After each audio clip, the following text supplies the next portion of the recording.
Bonjour à toutes et à tous. Bienvenue à la session. Je vous remercie d'être là. Tout d'abord, je me présente. Je m'appelle Prerna. Je suis la coordinatrice chez Empower School of Health. Si vous rencontrez des problèmes, vous pouvez me contacter. Et on va discuter ici le stockage et distribution dans cette session. Et notre orateur sera Monsieur Nicolas Tavanuti. Et juste une minute, je partage mon écran.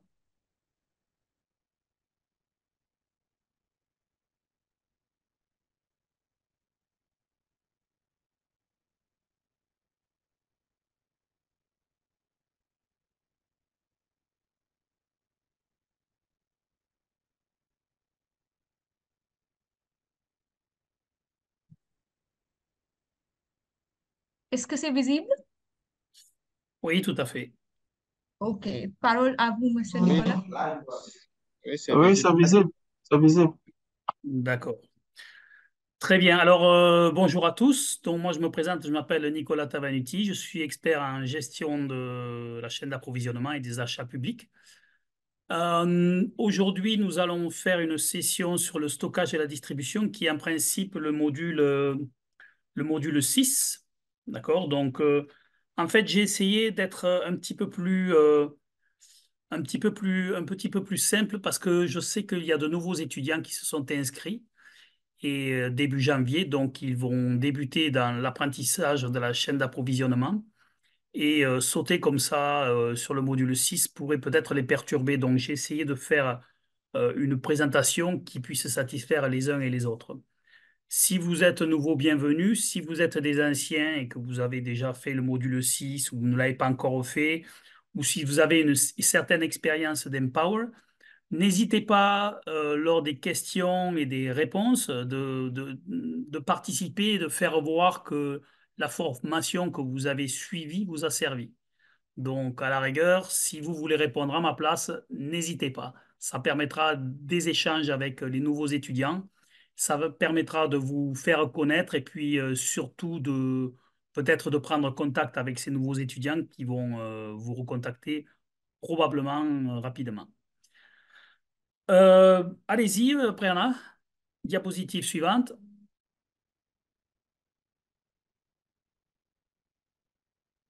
Bon, voilà, ça, c'est les introductions. On peut passer, hein. Vous coupez les micros, vous coupez les caméras. Ça évitera d'avoir une connexion surchargée.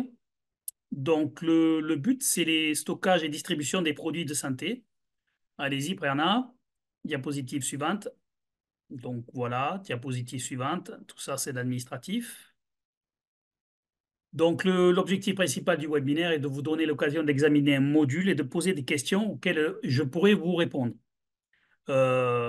Si par contre des questions sont posées par des gens qui viennent ou des étudiants qui viennent à peine de s'inscrire, comme je vous l'ai dit précédemment, n'hésitez pas à répondre vous aussi. Et comme vous êtes tous dans des pays différents, vous avez peut-être une approche différente par rapport à votre pays ou même par rapport à votre localisation dans le pays. Vous pouvez être responsable d'une centrale d'achat au niveau de la capitale ou alors vous pouvez vous retrouver au niveau provincial, district ou alors à la rigueur dans un poste de santé. Donc n'hésitez pas à partager vos expériences. Diapositive suivante. Donc là, on va passer parce que ça peut prendre 5 minutes, 10 minutes ou 20 minutes. Donc allons-y, module 6, stockage et distribution.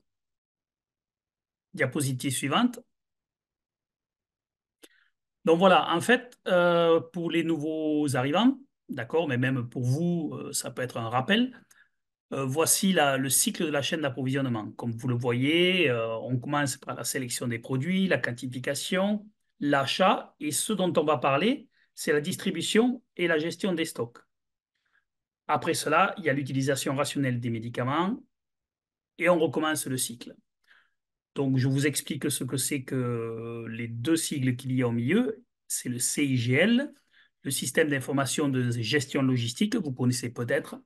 C'est un instrument qui peut être informatique ou même manuel, qui sert à collecter, organiser et analyser et à traiter et soumettre les données à tous les niveaux pour une prise de décision relative au système logistique des produits de santé. C'est-à-dire toutes les activités qui font partie de cette chaîne d'approvisionnement, des données doivent être relevées et renvoyées au niveau central pour être analysées. Là, je vous ai mis deux sigles, on va dire, ce sont deux manuels, un de la République de Guinée, un de la RDC, que vous pouvez regarder. Ça peut vous intéresser, ça peut vous apprendre beaucoup de choses sur le système d'information de gestion logistique. Ensuite, vous avez le CQ, qui est le contrôle qualité, évidemment, qui se trouve toujours au milieu. Donc, chacune des activités, vous devez avoir une activité spécifique pour vous assurer de la qualité de cette tâche spécifique. Par exemple, vous devez avoir un contrôle de qualité sur les achats. Voilà, donc vous devez le mettre en place. Et la connexion entre toutes ces activités est très importante, car comme vous le savez, si une de ces activités vient à, on va dire, à être mal conçue, mal préparée, elle peut impacter toutes les autres activités. Donc ça, on pourra en rediscuter plus tard. Mais sachez que si vous trouvez un problème ou si vous avez identifié un problème au niveau des achats, le problème peut ne pas se trouver au niveau des achats. Il peut se trouver au niveau de la quantification, au niveau de la sélection des produits. Donc, si vous avez des questions même à ce niveau-là, vous pourrez me les demander ultérieurement. Diapositive suivante. Donc, pourquoi entreprenons-nous le stockage et la livraison? Alors, le stockage et la livraison, ce sont quand même des parties essentielles de notre activité. Mais en eux-mêmes, le stockage et la distribution n'ont pas de valeur. Ce que je veux dire, c'est que nous ne sommes pas là pour accumuler des produits. Nous ne sommes pas là pour avoir plus de produits dans un stock. Vous comprenez? Donc, le stockage et la distribution ne sont qu'un moyen pour arriver à atteindre les objectifs de la santé publique. Donc ça, gardez ça bien en tête. Nous ne gardons pas les produits parce que nous devons les garder, mais ils nous servent à atteindre les objectifs de la santé publique. Nous voulons un flux de marchandises. Le stock est juste un outil pour permettre ce flux-là. Ce flux partira de votre stock central et ira jusqu'au patient. Diapositive suivante.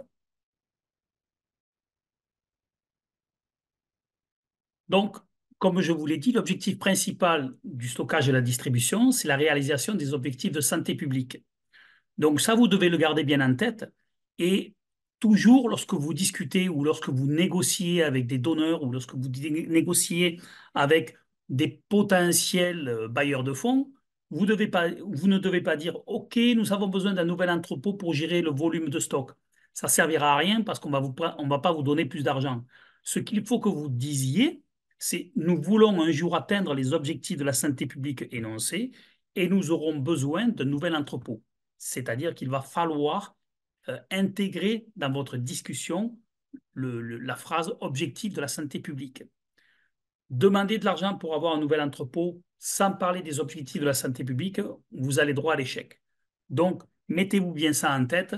Lorsque vous parlez ou lorsque vous discutez avec des bailleurs de fonds potentiels, parlez des objectifs de la santé publique. Évidemment, chaque pays a son propre objectif de la santé publique, aussi bien dans les provinces, aussi bien que pour les districts. Donc, il existe un plan du pays avec les objectifs de la santé publique.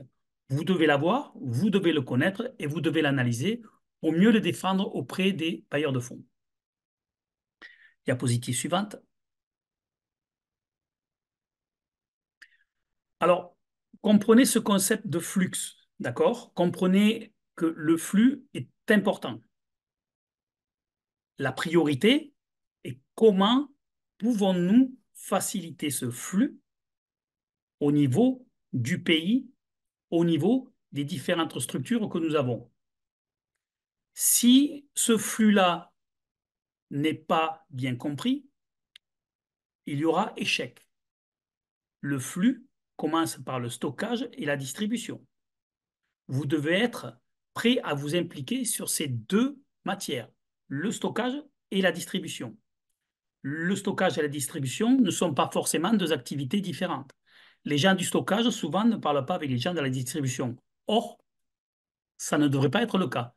Les deux devraient discuter ensemble. Ça veut dire quoi? Ça veut dire que vous, vous devez vous définir comme un leader, un team leader. Vous allez devoir discuter avec les gens du stockage, avec les gens de la distribution, pour que tous les deux s'allient et puissent permettre un flux de marchandises tout au long de la chaîne d'approvisionnement. Diapositive suivante. Donc, à quoi veut-on arriver avec ce stockage et cette distribution? On veut arriver à de bonnes pratiques de stockage et on veut arriver à de bonnes pratiques de distribution. Les deux pratiques sont basées sur celles de l'OMS. Vous savez très bien que l'OMS est une très grande référence au niveau de la distribution, de l'utilisation des produits de santé. Donc là, vous avez un lien qui va vous amener directement sur la bonne pratique de stockage et les bonnes pratiques de distribution. C'est quelque chose que vous devez avoir et que vous devez connaître. Bien que ce soit un long document, c'est la base de travail pour le stockage et la distribution. Donc, je vous conseille de le lire. C'est un fichier PDF que vous pouvez bien sûr télécharger et lire si jamais vous vous ennuyez le soir. Diapositive suivante. Il y a aussi une notion que peut-être vous connaissez ou que vous ne connaissez pas. C'est la définition du niveau de service. Le niveau de service est une méthode simple qui permet de mesurer le pourcentage de commandes qui peuvent être réalisées. Par exemple, si j'ai 100 produits qui sont commandés et 70 ont été reçus, on a un niveau de service de 70%. Donc, gardez bien ce concept en tête parce qu'on va en parler, dans les prochaines diapositives. Il y a aussi une relation entre le niveau de Même le service volume là. et le coût. On va aussi en parler plus longuement. Tu n'as pas Diapositive un suivante. écouteur? S'il vous plaît, merci de couper votre micro. Hmm? Vous parlerez plus tard. Ah oui. Merci de couper votre micro, s'il vous plaît. Merci. Diapositive suivante. Il y a une chose que vous devez savoir. On va prendre par exemple l'UNICEF. L'UNICEF à Copenhague a un entrepôt de 20 000 mètres carrés, 36 000 palettes de marchandises. L'UNICEF achète et livre plus de 5 000 produits de par le monde, donc c'est quelque chose d'énorme. Mais même l'UNICEF n'arrive pas à un niveau de service de 100%. C'est impossible. Donc, gardez bien à l'esprit que ce niveau de service de 100% n'est pas possible, ne serait-ce que pour l'UNICEF, ne serait-ce que pour le transport. Il n'y a aucun système de santé publique dans le monde qui dispose de suffisamment de financement et de ressources pour avoir un niveau de service de la chaîne d'approvisionnement de 100%. Donc ça, gardez-le bien en tête aussi, le 100% n'existe pas. Diapositive suivante. Voilà, vous avez un exemple là, par exemple. Euh, il y a plusieurs façons de définir le niveau de service, mais celui que je vous ai donné, c'était l'exemple type. Alors, comment allons-nous définir notre niveau de service? Vous avez peut-être entendu parler du concept VEN, VEN. V pour les produits vitaux, E pour les produits essentiels et N pour les produits non essentiels. Donc, qu'est-ce que ça veut dire cette méthode et ce concept VEN? Il en existe beaucoup d'autres, hein, mais on prend cet exemple-là. Ça veut dire que pour un exemple, pour un produit comme l'insuline, par exemple, c'est un produit vital. Donc, le niveau de service sera de 100%. Bien que j'ai dit que 100% n'existe pas. Mais attendez, on parle de VEN, V-E-N, les trois ensemble. Pour des produits qui sont essentiels, on va peut-être atteindre un niveau de 90%. Pour des produits qui sont non essentiels, on va atteindre un niveau de service de 80%. Donc, vous voyez que le concept VEN est un concept qui est utilisé, entre autres concepts, au niveau de la gestion des stocks et au niveau du niveau de service. Donc, comme je vous ai dit, un niveau de service 100% n'existe pas, mais vous pouvez le définir, vous, dans votre stock, pour certains types de produits vitaux. Pas pour tous, parce que vous ne les avez pas tous, mais pour certains types de produits vitaux, vous pouvez atteindre 100%. Et pour le reste, 90 ou 80, ou même 80 et 60, ce sera à vous à définir ce pourcentage de niveau de service. N'oubliez pas qu'à chaque fois que vous voulez augmenter votre niveau de service, les coûts sont associés. C'est-à-dire que vous devez, par exemple, augmenter ce qu'on appelle le stock de sécurité ou le buffer stock. Vous avez déjà entendu parler de ça. Plus vous augmentez votre niveau de service, plus vous augmentez votre stock, plus vous augmentez votre stock de sécurité et plus vous augmentez les coûts. Parce qu'il va falloir stocker cela dans un endroit bien précis. La gestion va demander des coûts supplémentaires. Et puis, un stock sécurité, ça coûte énormément d'argent. Si vous passez de 3 mois à 6 mois ou à 9 mois, vous avez intérêt d'avoir les reins solides et les finances solides. Diapositive suivante. Donc voilà, ça c'est la relation entre le niveau de service et le coût. L'équilibre se situe aux alentours d'un niveau de service de 85% à peu près. D'accord? Dès que vous montez, c'est-à-dire que vous vouliez 85%, 90%, 95%, 99%, tout explose. Vous avez un surstock, les coûts explosent et c'est catastrophique. Donc, une petite amélioration de votre niveau de service peut représenter une forte augmentation des coûts. Donc, ne soyez pas trop, on va dire, trop présomptueux en disant oui, je peux augmenter mon niveau de service. Restez sur un équilibre, essayez de l'augmenter, mais surtout essayez de voir combien cela va vous coûter si vous augmentez de 1%, 2%, 3%. On va regarder un petit peu plus bas. J'ai quelques chiffres à vous proposer. Diapositive suivante. Donc, vous voyez, là, vous êtes à 85% ou 88%, et dès que vous montez, le stock de sécurité augmente et les coûts augmentent. Donc, vous voyez, 92, 94, 96, 98, tout augmente. Donc, ça n'augmente pas petit à petit, ça monte de façon spectaculaire. Donc, gardez à l'esprit quel est le concept de, on va dire, de niveau de service que vous voulez avoir. Ça peut être VEN, ça peut être le concept ABC, il en existe d'autres, donc ce sera de toute façon développé dans vos modules. Mais comprenez que si vous voulez l'augmenter, ce niveau de service, ça vous en coûtera. Donc faites très attention. Diapositive suivante. Donc voilà, vous voyez, vous avez, bon c'est en anglais, service level, je pense que tout le monde comprend un service level. On va dire que pour 85% de niveau de service, vous avez un stock de sécurité de 1, 1,04. Mais vous voyez que quand vous montez à 90, à 95, à 98, le stock sécurité est multiplié. Il est multiplié par 2 quand vous êtes, par exemple, à 98 et par 3 quand vous êtes à 99. Et le coût est énorme. Parce que si vous multipliez par 3 votre stock sécurité, imaginez le coût que cela va faire et où vous allez le stocker et qui va s'en occuper et comment allez-vous le gérer. Donc, contentez-vous on va dire, d'un niveau de service de 85%, ce qui est déjà bien si vous y arrivez, et puis gérer en fonction. Diapositive suivante. Voilà. Donc, très peu de personnes dans le secteur public comprennent ce point de vue. Beaucoup de décideurs vont vous dire, attendez, non, moi, je veux un niveau de service de 100% pour tous les articles et tout va bien. Peut-être que dans le privé, ils le font. Peut-être qu'ils le font pour des produits alimentaires. Je ne sais pas, c'est eux qui voient.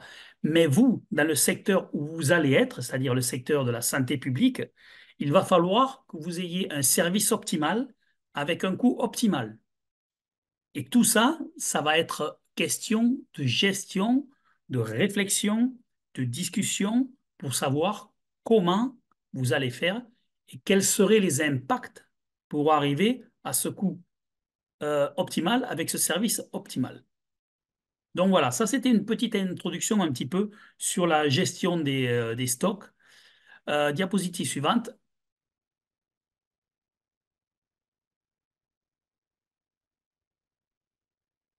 Donc très bien. Les points clés. Alors voilà, je peux m'arrêter là un petit instant. Donc si vous avez des questions à ce niveau-là, dites-moi-le. Sinon, on peut continuer sur les points clés du module 6.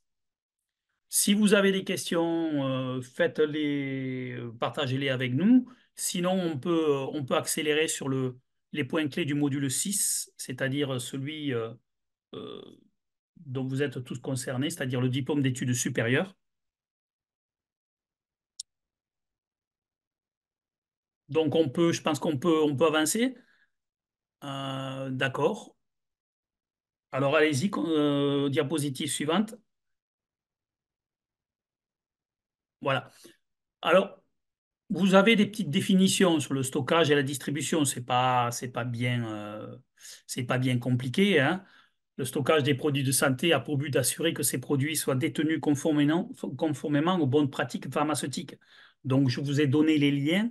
Les bonnes pratiques pharmaceutiques proviennent de l'OMS, qui a fait des documents, entre autres, sur la bonne pratique de stockage et les bonnes pratiques de distribution qui sont de l'autre côté.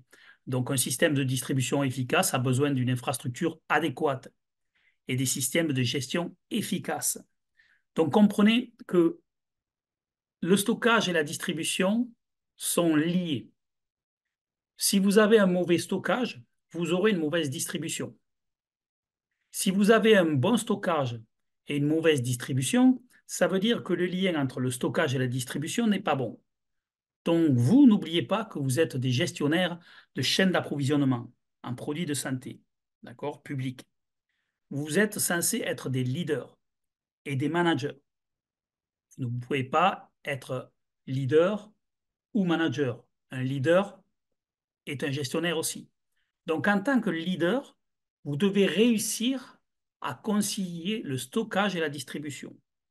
Vous devez voir ce qui va dans l'un, ce qui ne va pas dans l'autre, et essayer d'améliorer les deux pour avoir un bon stockage et une bonne distribution. Diapositive suivante. N'oubliez pas que ce soit un stockage ou la distribution, vous devez garder à l'esprit que tout est lié aux objectifs de la santé publique, ainsi qu'au niveau de service.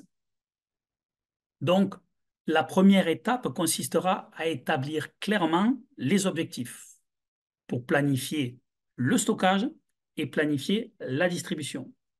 Faites très attention. Tout est lié, comme je vous l'ai dit tout à l'heure. C'est-à-dire que le cycle de la chaîne d'approvisionnement commence par la sélection du produit, la quantification, l'achat, stockage et distribution.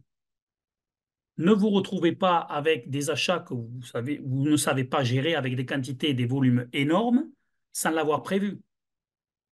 Dès que les achats ont commencé, vous devez vous assurer que votre stockage est prêt à les recevoir. Vous devez vous assurer que la distribution est prête. Donc tout ça doit être lié. La chaîne d'approvisionnement, c'est un ensemble d'activités qui sont toutes liées les unes aux autres. Si une de ces activités est mal faite, tout s'écroule. Donc, faites très attention. Vous êtes des leaders. Le leadership s'apprend. Il y en a qui naissent leaders. 30%, on va dire, des gens peuvent naître leaders. Mais le leadership s'apprend. N'oubliez pas que si vous ne savez pas comment être un leader, apprenez à l'être. Devenez-le. Ce n'est pas compliqué. Ça demande peut-être du temps, mais vous pouvez devenir un leader. Et pour la chaîne d'approvisionnement, nous avons besoin de leaders, surtout en santé publique. Il manque beaucoup, beaucoup de leaders en santé publique. Vous en trouverez dans le privé, pas forcément dans le secteur public. Pensez-y, s'il vous plaît. Diapositive suivante.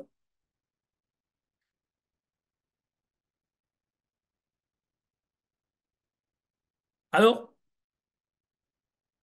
en tant que leader, on va souvent vous demander au niveau des budgets quel sera le coût de stockage, quel sera le coût de la distribution. En principe, se comprend dans les budgets, mais peut-être que dans votre pays, c'est différent, et en fonction des bailleurs, c'est peut-être différent, mais on prend à peu près 10%. C'est-à-dire que 5% sera le prix du stockage et 5% sera le prix de transport. Donc 10% du prix des produits. Par exemple, si vous allez en RDC et que vous allez discuter avec AGL, qui est l'ex-Bolloré, vous allez discuter avec les patrons de AGL qui vous diront, ben, écoutez, le prix de stockage, 5% du prix des produits. Donc voilà, vous avez des produits qui coûtent 100 $, ben moi je vous prends 5% pour stocker vos produits. Mais encore une fois, ce ne sont que des chiffres. Lors du Covid-19, par exemple, en RDC, par exemple, toujours pour garder RDC, vous aviez une quantité et un volume énorme de produits COVID. Le volume était énorme pour pour une valeur très faible. Qu'est-ce que ça voulait dire? Ça voulait dire que le secteur privé, AGL ex-Bolloré, perdait de l'argent. C'est-à-dire que 5% de ces prix-là, avec des volumes énormes, demandaient une zone de stockage énorme. Donc les 5% n'avaient plus de valeur en soi. Donc essayez de tout le temps de savoir ce que ces 5% des prix du produit représentent. Si on vous parlait de produits Covid avec des masques, des gants, etc., qui prennent un volume énorme, vous aurez des difficultés à justifier ces 5%.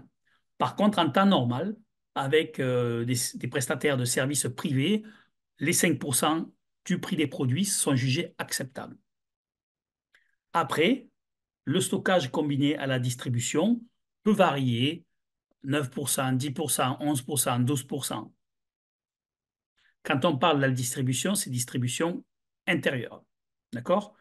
Il est possible que vous fassiez venir vos produits en bateau, en avion. Donc là, il va falloir peut-être rectifier les coûts que vous avez et les pourcentages que vous avez. Mais tout le temps, justifier ces pourcentages. Vous n'allez pas dire, OK, moi je prends 15%. Non, justifier ce pourcentage. Diapositive suivante. Alors, quels sont les principes fondamentaux du stockage? Vous avez une liste, d'accord, une liste de principes fondamentaux qui n'est pas forcément la seule. La liste, il peut y avoir 20, 30, 40 ou 50 points. Là, vous avez des points, on va dire, fondamentaux pour le stockage. Vous devez savoir quelle est votre aire de stockage. Vous devez savoir quelle est l'estimation des volumes que vous allez devoir gérer par an.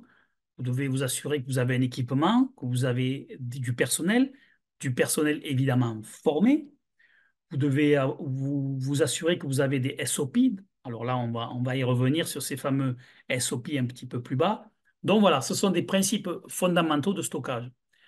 N'oubliez pas une chose, même si vous êtes des médicaux, des pharmaciens, des infirmiers, des infirmières, des pharmaciens, des docteurs, vous rentrez dans une activité qui peut vous sembler peut-être étrange. Mais la chaîne d'approvisionnement a besoin de leaders qui connaissent parfaitement toutes les activités de la chaîne d'approvisionnement. Vous ne pouvez pas dire, ah ouais, non, le stockage, je connais un petit peu. Non, le stockage, vous devez connaître parfaitement. Si vous savez l'estimation des volumes de stock que vous devez avoir, que vous devez gérer par an, vous devez aussi connaître le type de personnel que vous avez dans vos stocks. Sont-ils formés? Sont-ils compétents?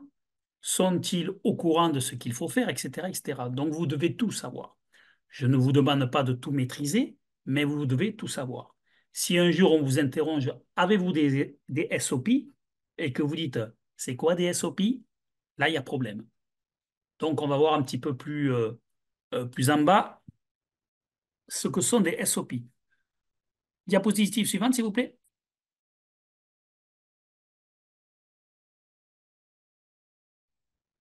Alors, vous avez d'autres choses à connaître, hein, évidemment. C'est-à-dire que le stock, vous devez aussi connaître les exigences réglementaires et légales de votre pays à propos des stocks. Vous devez vous assurer la sécurité au niveau de votre stock. Combien de stocks ont été perdus à cause d'une sécurité qui n'était pas adéquate et des feux ont détruit des stocks entiers où des millions se sont perdus. Donc, il y en a beaucoup. Donc, assurez-vous de la sécurité, tant la sécurité contre les incendies que contre les vols.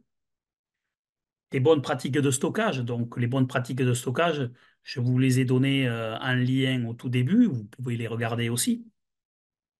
Après, vous avez d'autres facteurs qui doivent être pris en compte. La géographie, où se trouve votre stock, est-il facilement accessible, la disponibilité du coût de transport, parce que on parle du stock, mais pas forcément du stock central. C'est-à-dire que vous devez connaître aussi bien tout ce qui se passe au niveau de votre stock central Mais vous devez aussi connaître tout ce qui se passe au niveau des stocks périphériques qui peuvent gérer aussi ou qui peuvent vous aider on va dire, de rush. Par exemple, pour le Covid-19, si vous n'aviez pas assez de place dans votre stock central, il aurait peut-être fallu dispatcher, on va dire, le reste de votre stock dans des stocks périphériques.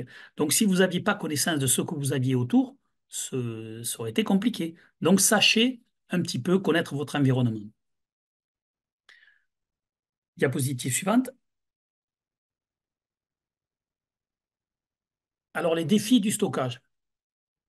Vous avez quelques défis là, mais évidemment, les défis sont énormes.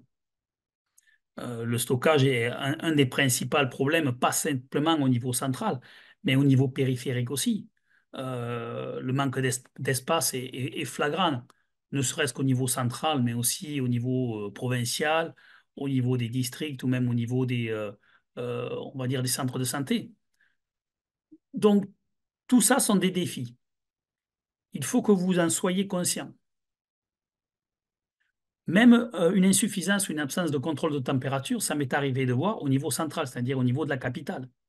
C'est arrivé de voir des endroits où nous avions un prestataire de services privés et il y avait une insuffisance et même une absence de contrôle de température, ce qui n'est pas normal. Et ça, vous devez être au courant. Vous devez le savoir. C'est-à-dire que même en étant un leader ou un responsable de la chaîne d'approvisionnement, rien ne vous empêche d'aller voir ces stocks-là et d'aller regarder ce qui s'y passe. Vous ne devez pas tout le temps déléguer. Il y a des moments où vous devez prendre des décisions et aller voir ces stocks-là. Vous devez vous rendre compte qu'il y a peut-être des manques de coordination, qu'il n'y a pas d'enregistrement des produits. J'ai vu, par exemple, dans des stocks centraux, au niveau des capitales, que les produits étaient enregistrés tous les 2 3 mois. Donc, on pensait avoir, je ne sais pas, par exemple, 1 million de stocks on va dire, de moustiquaires. Il s'est avéré qu'on n'en avait que 200 000. Et donc, on se basait sur un stock de 1 million. Mais comme il n'y avait pas eu de mise à jour des fiches de stock, on basait notre distribution sur les 1 million de stocks, alors qu'on n'en avait plus que 200 000 300 000. Allez-y, déplacez-vous, n'attendez pas que les problèmes arrivent vers vous, déplacez-vous au niveau des stocks, allez voir, discutez, faites des évaluations. Vous, pas les autres, pas vos collègues, vous, allez-y vous-même. Soyez un leader. Un leader se déplace, discute, communique, s'assoit autour d'une table, discute aussi bien avec le gardien qu'avec le chauffeur ou qu'avec le pharmacien ou le directeur.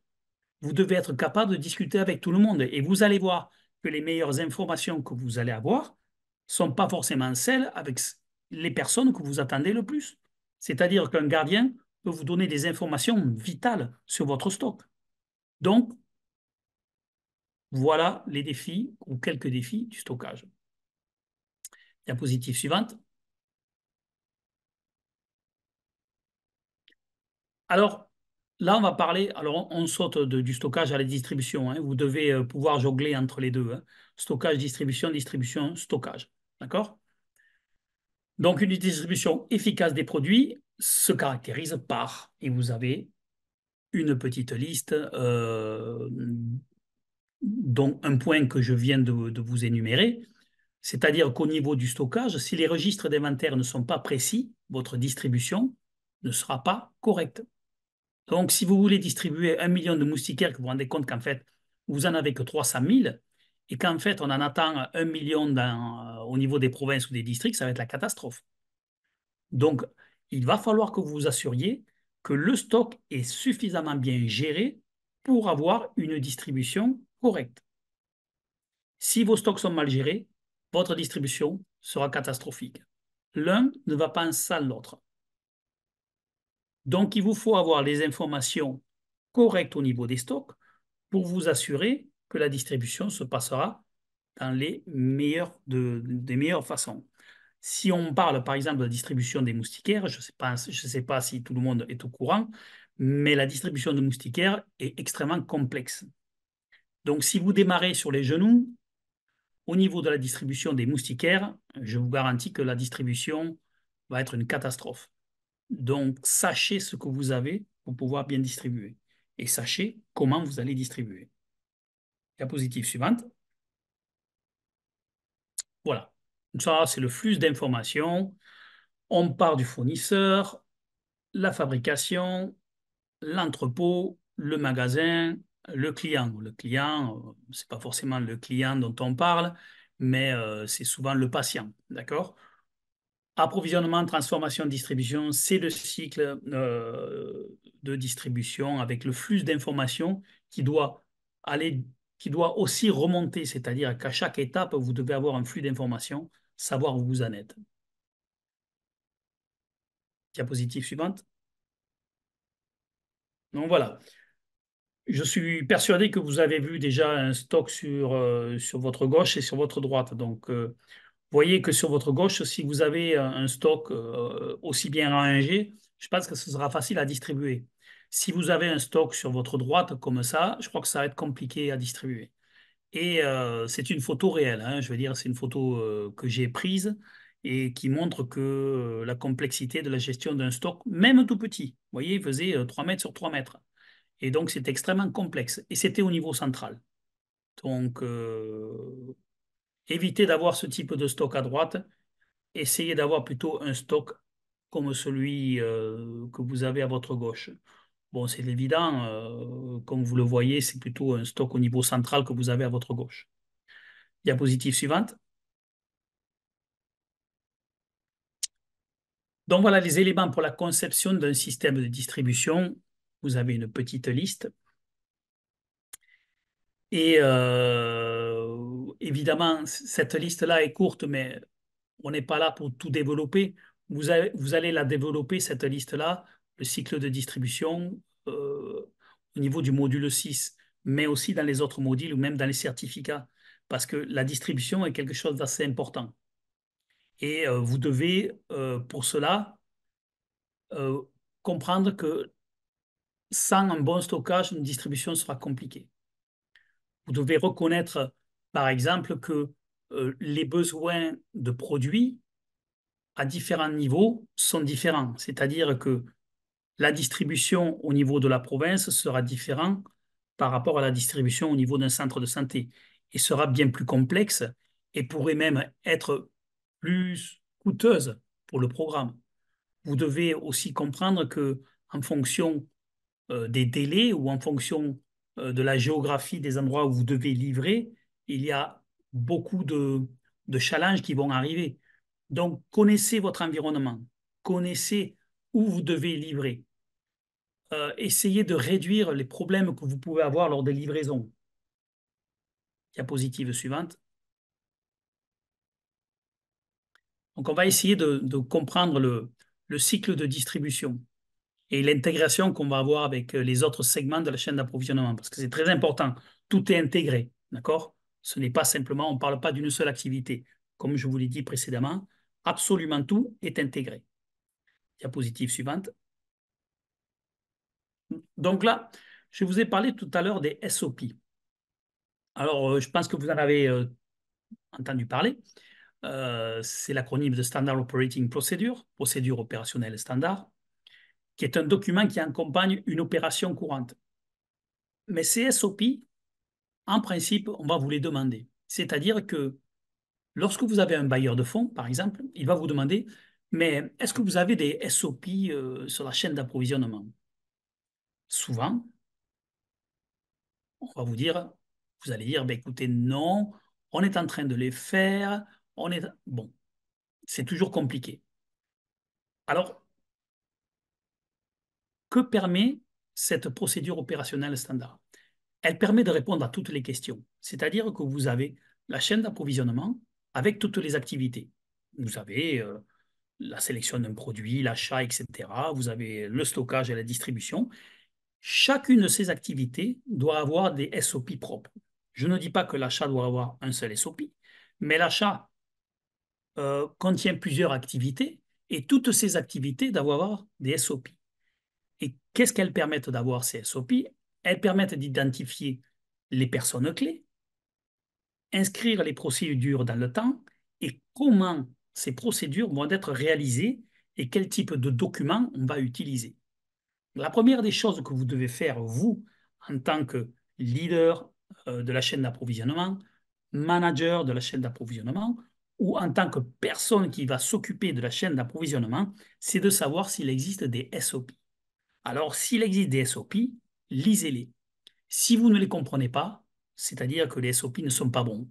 Un SOP doit être compris par tout le monde. C'est-à-dire que si un jour vous êtes malade, ben, vous donnez vos SOP à votre collègue et le collègue doit absolument comprendre tout.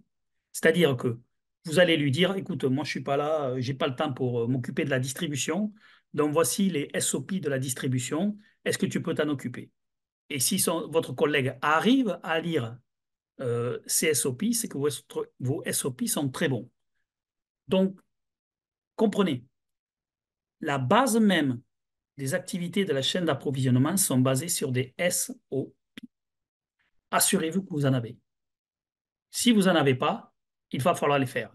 Ça prend du temps parce qu'il va falloir regarder toutes les activités, mais vous allez devoir les faire. Diapositive suivante.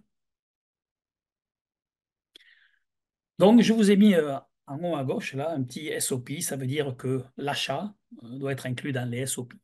Bon, voilà. L'achat, c'est quelque chose d'important. Pourquoi? Parce qu'en fonction de ce que vous allez acheter, ça va avoir un impact direct sur votre stockage et sur votre distribution. Si vous achetez de grosses quantités, il faut que vous vous assuriez que vous avez assez de place dans votre stock. Ça veut dire quoi?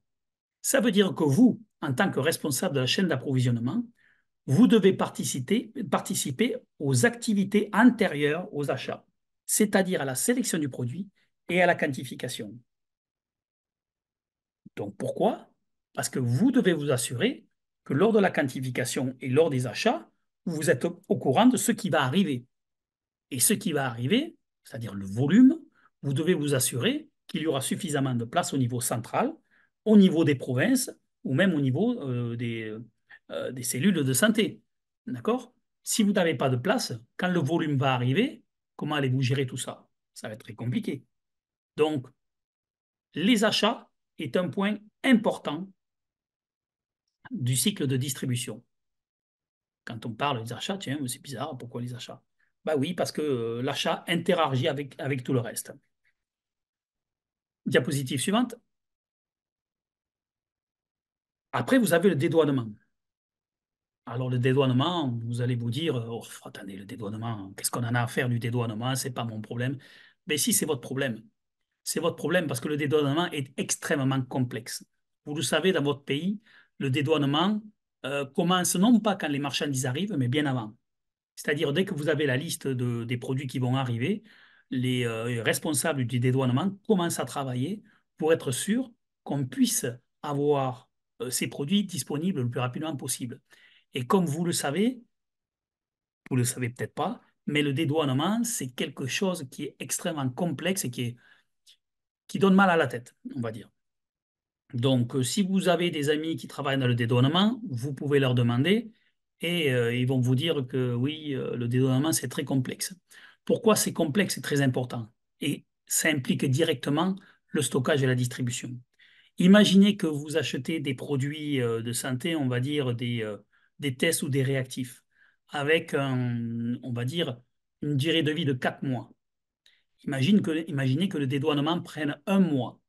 Ça veut dire quoi? Qu'il vous resterait que 3 mois? Non, pas du tout. Pourquoi? Parce que le jour où ce produit-là est fabriqué, on va dire, il a une durée de vie de 4 mois.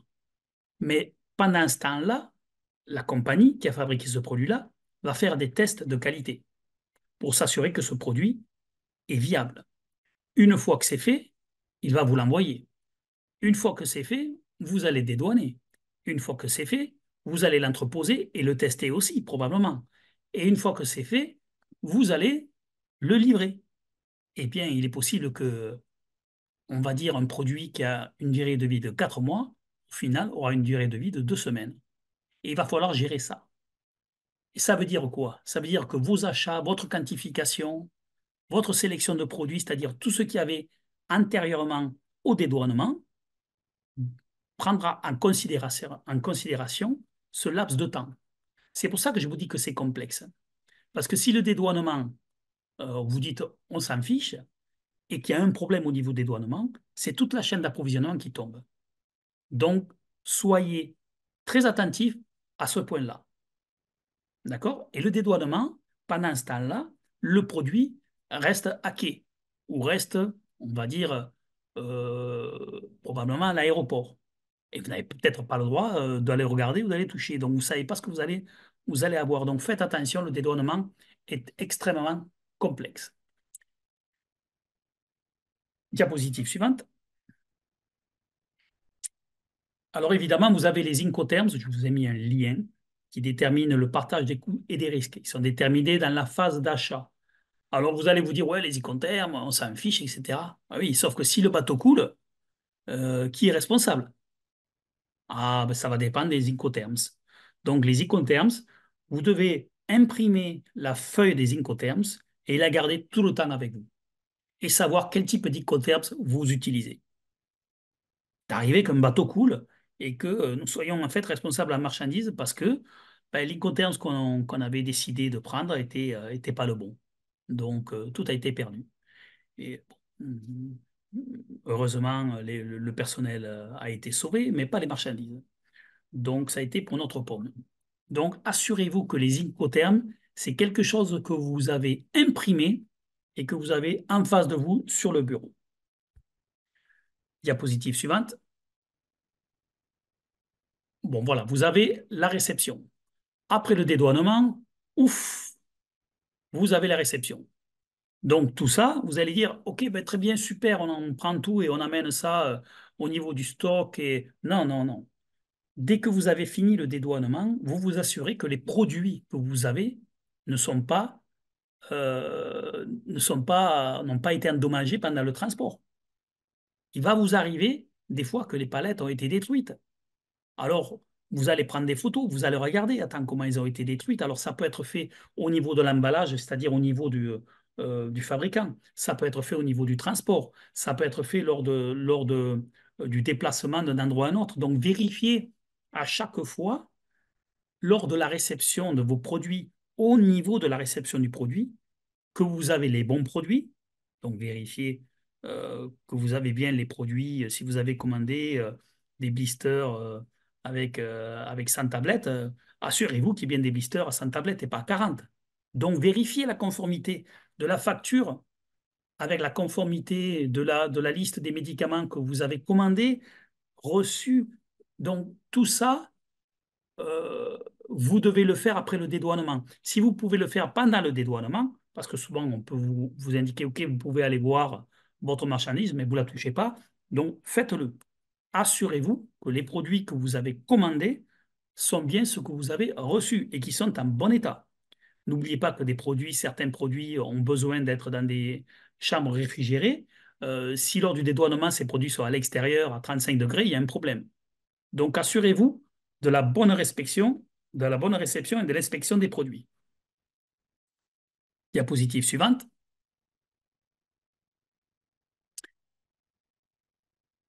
Alors, vous devez vous assurer après du contrôle de l'inventaire. Et comme je vous l'ai dit tout à l'heure, dès que vous recevez vos produits au niveau du stock, vous vous dites, ouf, c'est fait, voilà une bonne chose de faite. Non, voilà une bonne chose de faite si vous les stockez correctement et si vous assurez que immédiatement tout est enregistré. Parce que si vous vous assurez pas que tout est enregistré, vous allez vous dire, bah, écoutez, voilà, la prochaine fois que je viens, je vais regarder, tiens, le nombre de médicaments que j'ai. Ah, ben j'en ai 2000. Tiens, c'est bizarre, je pensais en avoir 5000. Ben oui, c'est normal.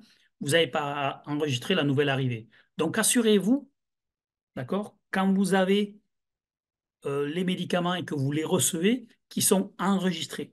Ça va vous éviter beaucoup de problèmes. Des péremptions, des surstocks, des vols, des pertes, des dommages. Assurez-vous à chaque fois qu'il y a un mouvement, même minime, de votre stock, qu'il est enregistré. Diapositive suivante. Donc l'entreposage, assurez-vous que vos produits sont bien entreposés.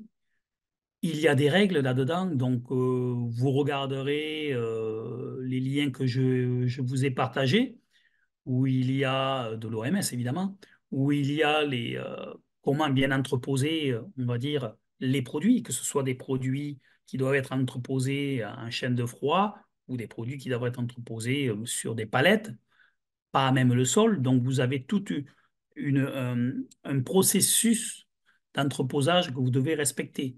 C'est-à-dire que il m'est arrivé de voir des piles de 4 mètres de haut de produits, alors que normalement, quand vous entreposez sur des palettes, la hauteur maximale que vous devez avoir, c'est 2,50 mètres. Si vous avez 3 mètres, il y a un problème. Pourquoi il y a un problème? Parce qu'au bout de 2,50 mètres, 3 mètres, il est arrivé que des produits ou des cartons vous tombent sur la tête.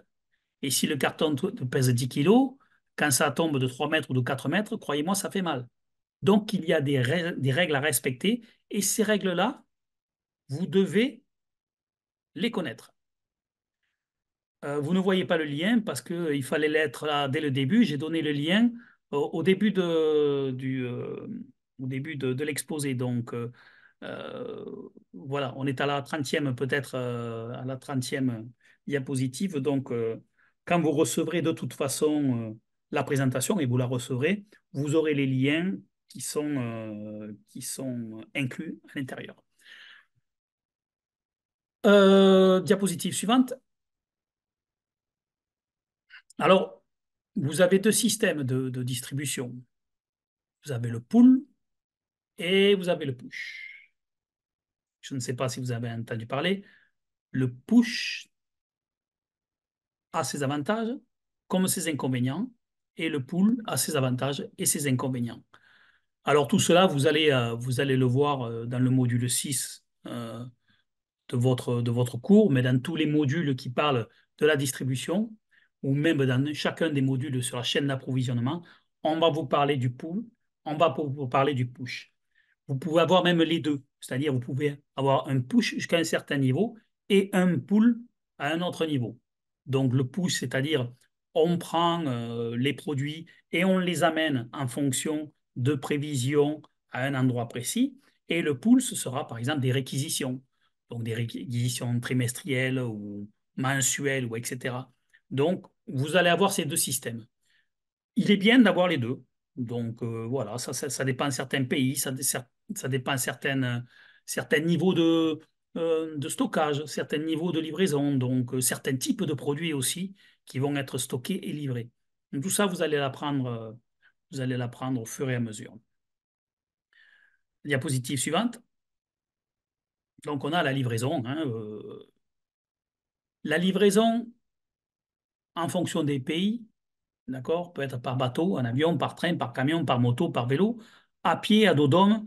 Oui, ça existe encore et vous le savez très bien. Donc, quand vous êtes par exemple, euh, je ne sais pas, en saison des pluies, et qu'il est très très important et très urgent d'amener certains médicaments d'un endroit à un autre, il n'y a pas forcément qu'en Afrique, on le fait aussi en Asie. Moi, je suis en Thaïlande et lorsque je travaillais par exemple dans un pays limitrophe, on avait absolument besoin de livrer certains produits, on l'a fait à dos d'homme. Et ça a été 48 heures, 72 heures où les gens portaient à dos d'homme des produits qui étaient essentiels pour la vie des gens. Donc voilà quoi. Je ne pense pas qu'on le fasse encore en Europe, mais je veux dire, dans la majorité des pays du monde, oui, on le fait encore. À vélo, oui, on achète des vélos, à moto, voilà. Donc tous les moyens sont bons et tous les moyens doivent être discutés en taxi. Par des prestataires privés, par vous-même, ou alors, je ne sais pas. Donc, vous avez tous ces moyens de livraison. Euh, donc, je vous laisse le soin de bien les planifier et puis de connaître les risques aussi, parce que quand on fait des livraisons à dos d'homme, en vélo ou en moto, c'est pas forcément facile, surtout que les motos ne sont pas forcément adéquates au terrain que vous avez. Diapositive suivante. Donc là, c'est la dispensation aux patients. Donc voilà, c'est ce dont on parle depuis le début, c'est-à-dire un flux de marchandises. Et l'objectif est de rendre disponibles des médicaments au point de prestataires de services. Donc nous devons faciliter le stockage et la distribution pour permettre aux patients d'avoir ce dont ils ont besoin. Vous savez par exemple que dans n'importe quel village reculé, vous avez des cigarettes, vous avez des boissons, vous avez de la nourriture, tout le temps, tout le temps. Mais qu'il y a des problèmes de distribution de médicaments. Pourquoi? Ben, probablement que le privé et le service public n'est pas la même chose. Donc, assurez-vous, prenez exemple sur on va dire, sur le service privé ou le secteur privé, qui, eux, ont des facilités de distribution et d'entreposage que n'ont pas forcément le secteur public.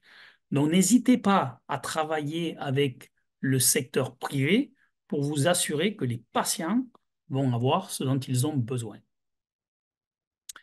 Diapositive suivante.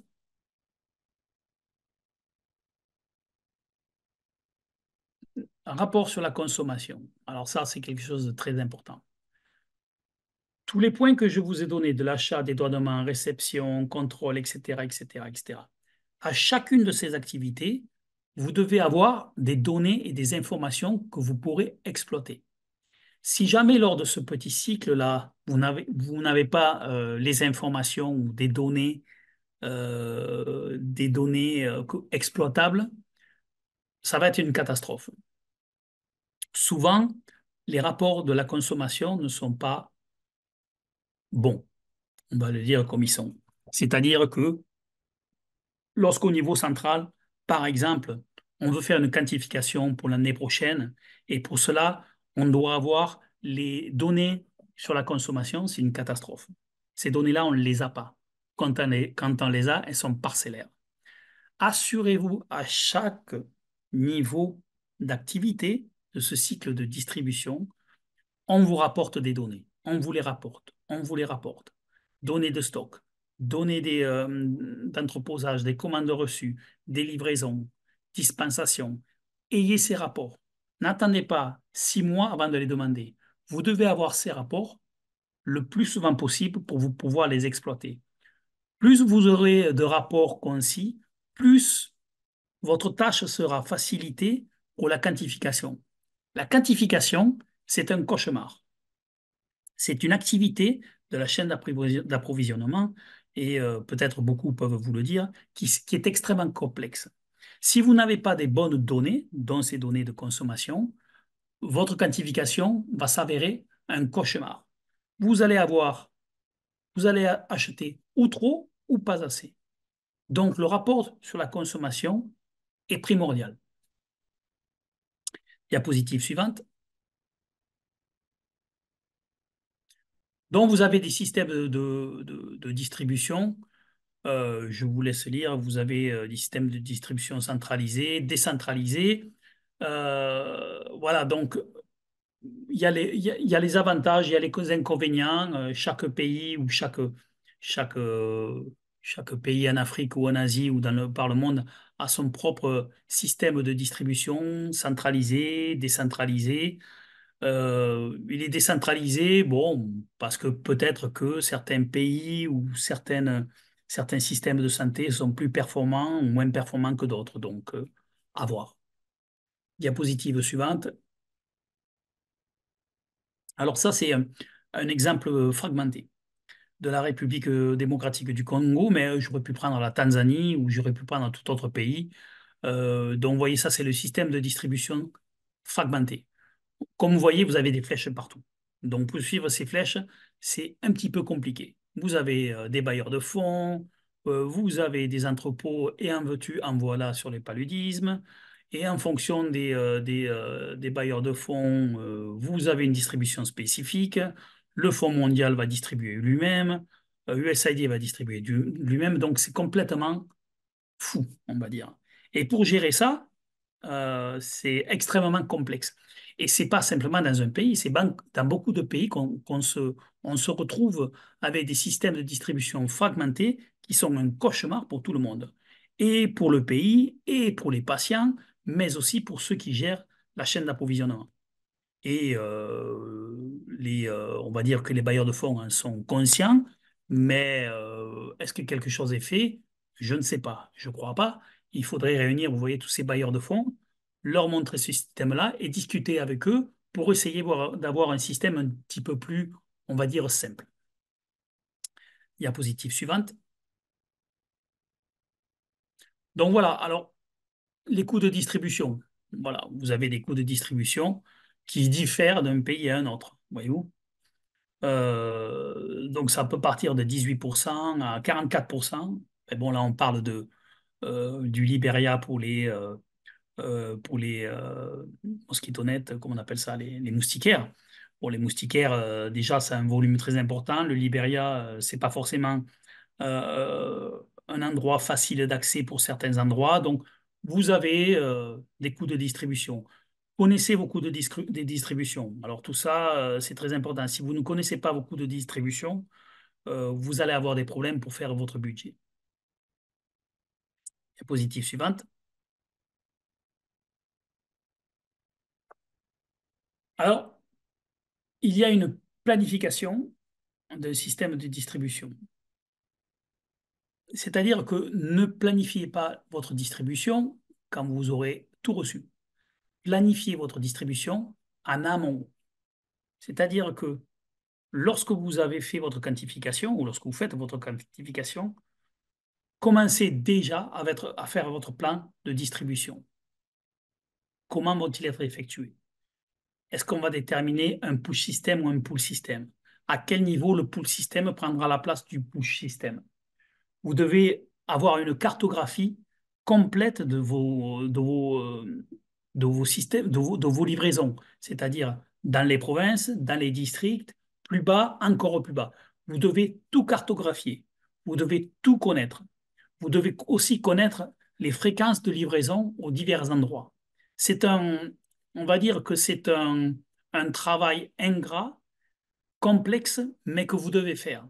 Si vous n'avez pas une planification de votre système de distribution, vous allez devoir gérer des problèmes énormes. C'est-à-dire qu'on va vous demander, mais attendez, là, vous n'avez pas prévu de distribuer ça à cet endroit-là.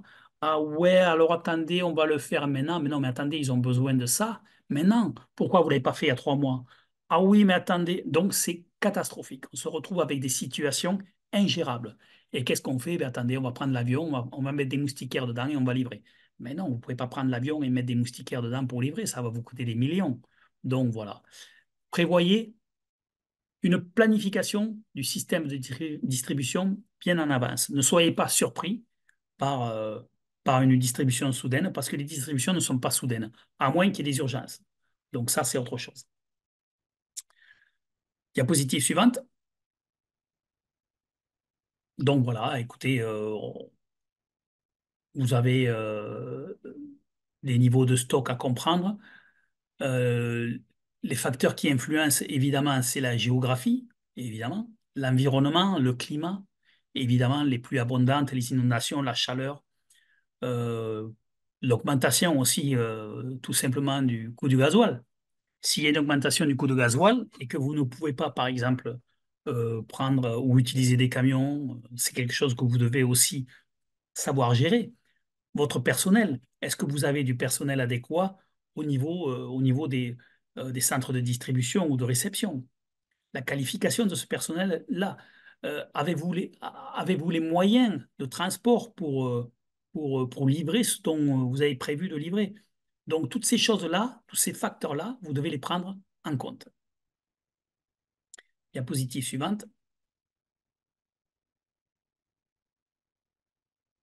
Bon, voilà, c'est encore un coût de détention des stocks. Coût de détention des stocks. Plus on ajoute des niveaux de stock, plus les coûts de détention augmentent. C'est logique.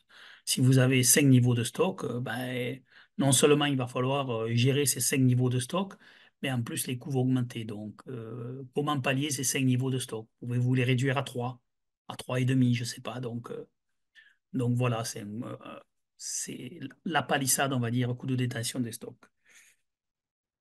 Diapositive suivante. Donc, la stratégie de réapprovisionnement. Alors, la fréquence de livraison a bien sûr un effet sur l'efficacité du programme. Vous pouvez livrer souvent, mais vous pouvez aussi livrer plus régulièrement. tout ça va dépendre de quoi? Ça va dépendre de là où vous livrez. Si vous livrez régulièrement au niveau provincial et que le stock est suffisant, il n'y a pas de problème.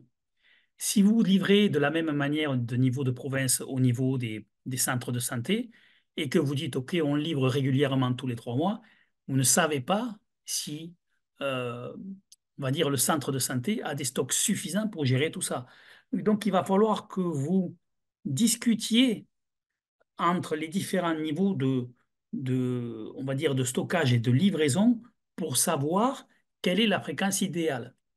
La fréquence idéale entre, on va dire, un stockage central et provincial ne sera pas le même qu'un stockage provincial et un centre de santé ou un fossa. D'accord? Donc, discutez. Sachez que d'une province à l'autre, d'un endroit à l'autre de votre pays, la fréquence peut être différente. C'est pas parce que vous livrez trimestriellement un endroit que ce sera le cas dans un autre. Donc, vous pouvez livrer tous les 3 mois dans un endroit précis, tous les 6 mois dans un autre ou tous les mois dans un autre. Donc, il n'y a pas de fréquence idéale. Vous devez discuter et gérer cela avec vos collègues. Diapositive suivante. Alors, les bonnes pratiques de stockage, voilà. Alors, j'ai remis un autre lien qui est différent des précédents. Donc, on ne pourra pas dire qu'il n'y a pas de lien. C'est toujours basé sur l'OMS, les bonnes pratiques de stockage. Donc, l'OMS a publié il y a une dizaine d'années les principes directeurs applicables au stockage des médicaments essentiels et autres fournitures médicales. C'est un document qui est toujours d'actualité, qu'on utilise toujours. Il y a des documents, des détails techniques, des exigences et des spécifications qui permettent un bon stockage dans de bonnes conditions. Utilisez-le. Il y a des documents, on va dire, en anglais. On va dire que c'est USAID qui les a faits, qui sont aussi très intéressants. Mais le document de référence, c'est celui de l'OMS. Diapositive suivante. Alors, je vous ai aussi mis un autre lien, température, qui est de l'OMS, qui explique les facteurs clés lorsqu'on considère qu'un produit doit être stocké à une température spécifique, c'est-à-dire dans des chambres froides. Je ne vais pas vous discuter avec vous de la température cinétique moyenne, MKT.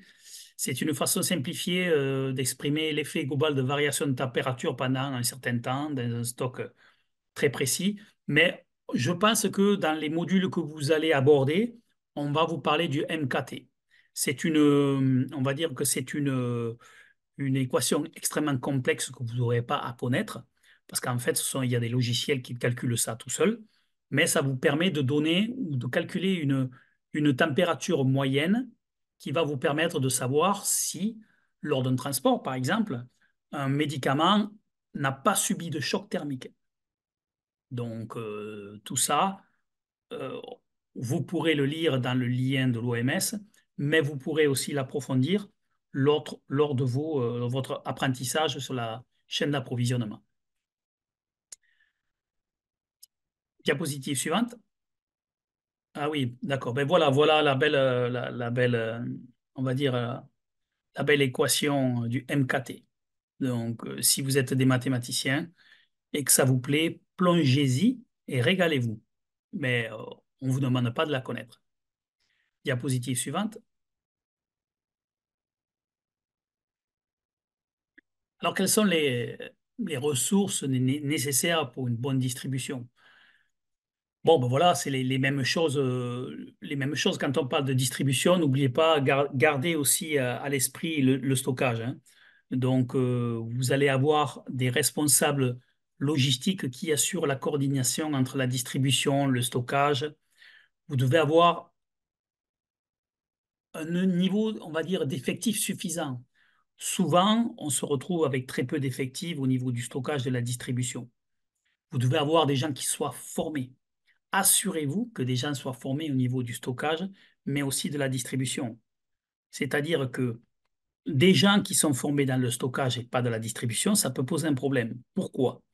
Parce qu'en admettant qu'un camion vienne dans votre entrepôt pour charger tes produits et que la personne du stockage se dit, OK, le camion est là, bah, c'est très bien, hein, mettez tout dans le camion et bye bye. Non. Il y a une façon de mettre vos produits dans le camion. Et la personne qui est responsable du stockage et de la distribution doit vérifier que ces produits-là sont, on va dire, mis dans le camion et entreposés dans le camion de façon sécure et adéquate. Si vous mettez par exemple des produits qui se retrouvent dans des bouteilles en verre en dessous de produits plus lourds, ben, les bouteilles en verre vont se casser. Donc c'est à vous, c'est à votre personnel de savoir ces choses-là qui sont évidentes, mais s'il n'a pas d'information, ben, il ne le saura pas. D'accord? Et donc à vous aussi de connaître la façon ou les concepts VEN ou ABC, connaître et de comprendre les coûts de livraison, les délais de livraison, les coûts cachés qu'on appelle, les dates d'expiration. Donc tout cela, il y en a très peu, hein, je vous ai mis cette diapositive, mais tout ça, vous allez l'apprendre dans votre formation. Ne négligez pas tous ces points-là. D'accord? Si vous les négligez, vous allez encore aller à la catastrophe. Quoi, à la catastrophe? Vous êtes des responsables de la chaîne d'approvisionnement. Vous êtes probablement des pharmaciens, des pharmaciennes, des infirmiers, infirmières ou des docteurs. Je comprends que c'est un petit peu compliqué tout ça, mais vous devez maîtriser toutes ces activités-là et tous ces points-là. C'est, vous êtes un docteur, vous êtes un pharmacien, une pharmacienne, euh, un infirmier, une infirmière. Si vous voulez être bien meilleur que ça, vous devez comprendre le système de la chaîne d'approvisionnement, dont le stockage et la distribution. Diapositive suivante. Alors, appuyez-vous sur le secteur privé. Comme je vous ai dit tout à l'heure, le secteur privé a une grande expérience et sait livrer les choses en temps et en heure pour approvisionner même les villages les plus reculés. Donc, appuyez-vous sur le secteur privé. S'il peut vous aider, s'il peut faire partie, on va dire, de votre stratégie de stockage ou de livraison, n'hésitez pas. Évidemment, ça a un coût. D'accord? Il faut analyser ce coût-là, il faut le négocier. Par exemple, en RDC ou dans d'autres pays, les coûts de stockage ou le stockage est fait par des prestataires privés. Pourquoi? Parce qu'ils ont les locaux, ils ont l'expérience et ils peuvent nous apporter beaucoup ou vous apporter beaucoup. Diapositive suivante. Alors là, on va faire quelques améliorations. Vous voyez à gauche les petits problèmes et à droite ce qui peut être amélioré. Alors, si vous avez une incapacité au respect des SOPs, il faut actualiser et distribuer les SOP. Les actualiser, c'est très important. Si vous lisez des SOPs que vous ne les comprenez pas, alors il va falloir les actualiser et surtout les distribuer. Et pas les laisser dans un coin de l'entrepôt où ça peut servir de support pour une bouteille d'eau. Non, non, les SOP, c'est quelque chose qui doit être lu et compris. C'est arrivé, moi, une fois dans une de mes missions, de demander dans un entrepôt où étaient ces SOP et s'ils les avaient lus. Et la personne m'a dit, oui, oui, je les ai lus, je les connais bien. Mais j'ai dit, alors pourquoi c'est la catastrophe dans votre entrepôt? Ah, je ne sais pas. J'ai dit, bah, écoutez, montrez-moi vos SOP. Il m'a montré où se trouvaient les SOP. Mais en fait, les SOP se trouvaient sous une pile de, de documents X ou Y avec 3 cm de couches de poussière. Donc voilà, assurez-vous que les SOP sont distribués et lus. Si vous devez faire une formation chaque mois, vous-même ou tous les 2 mois, faites-la. Donc voilà, vous allez avoir dans les prochaines diapositives euh, à gauche les problèmes et à droite qui peut être amélioré. Je vous laisse les lire, mais de toute façon, comme vous allez avoir de toute façon la présentation, vous pourrez regarder ça à tête reposée. Diapositive suivante. Donc voilà, pluie, orage, inondation, vous pouvez rien y faire, évidemment, hein. La neige, insécurité, contexte politique, il y a des choses auxquelles vous ne pouvez rien faire, mais vous pouvez quand même essayer de voir euh, comment faire. Quand vous avez des pluies, les pluies sont régulières dans certains pays, donc nous dites, oh là, aujourd'hui il pleut. Ben oui, vous auriez dû prévoir qu'en saison des pluies, il allait plus pleuvoir que faire chaud. Donc vous auriez dû peut-être anticiper certaines choses. Donc, évidemment, développer des stratégies, pas tout seul, vous n'y arriverez pas, mais avec des ONG, avec le gouvernement, avec le secteur privé, c'est très important. C'est très important. Coordonner, coopérer. D'accord? Je sais que c'est souvent compliqué dans certains pays. Coopérer, coordonner, coordonner, coopérer. Diapositive suivante.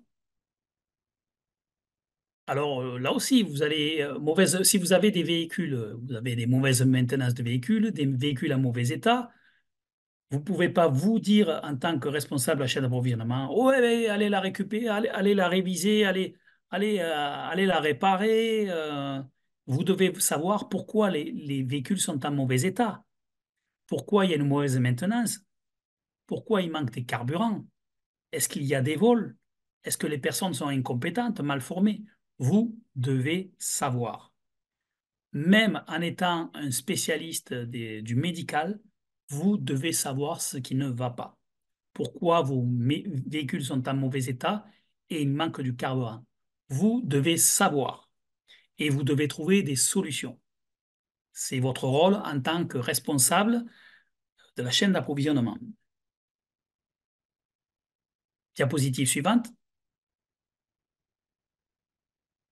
Alors là aussi, pareil, augmentation du nombre de formations sanitaires. Il arrive que dans des programmes, on passe de 3 formations sanitaires à 10 formations sanitaires. Alors, quel sera l'impact? Quel va être l'impact au niveau du stockage, de la distribution, au niveau financier? Donc, tout ça, vous devez savoir et vous devez apporter des solutions. Pas tout seul, on ne vous demande pas d'être tout seul et d'apporter une solution en claquant des doigts. On vous demande de comprendre les problèmes, de les gérer et d'essayer de trouver des solutions. Non pas quand ils arrivent, mais il va falloir que vous anticipiez. Ne vous retrouvez pas face à des problèmes, vous en aurez, hein, mais si vous faites face à un problème soudain, vous allez devoir le gérer. Par contre, si vous savez qu'un problème peut être anticipé, faites-le. Il y a ce qu'on appelle une gestion des risques. Ça aussi, vous allez l'apprendre. Vous allez l'apprendre autant dans les modules que vous faites, parce que ça fait partie intégrante du profil et des casquettes de la personne qui va gérer la chaîne d'approvisionnement. Gestion des risques, anticiper. Soyez proactif, pas réactif. Réactif, ça veut dire vous avez un problème, hop, vous réagissez, alors que ce problème-là est un problème latent que vous auriez pu déjà détecter en amont. Diapositive suivante. Alors, pouvons-nous en obtenir, c'est-à-dire les financements? Comme vous le savez, l'entrepôt ou la distribution demande beaucoup de financement. Alors, en principe, je dirais oui, on peut en obtenir depuis que le Covid est passé par là. Parce que le Covid a mis en évidence de nombreux problèmes au niveau de la chaîne d'approvisionnement, de nombreux. Et les responsables étaient à l'écoute. Malheureusement, est-ce qu'ils le sont encore? Je ne sais pas. Laissez-moi dire que j'ai des doutes. Le Covid est passé, hop, on recommence avec les mêmes erreurs qu'avant. On pourrait en parler, on pourrait même faire une session d'experts sur ce qu'a amené le Covid-19 comme problème sur la chaîne d'approvisionnement. Et je peux vous promettre que vous seriez étonné de découvrir certaines choses. Est-ce que ça nous a servi de leçon? Peut-être pour le secteur privé, oui. Pour le secteur pharmaceutique, j'en doute. Mais voyons voir. Diapositive suivante. Alors, comment demander des sous? Puisque c'est souvent ce que l'on cherche. Il y a le long terme.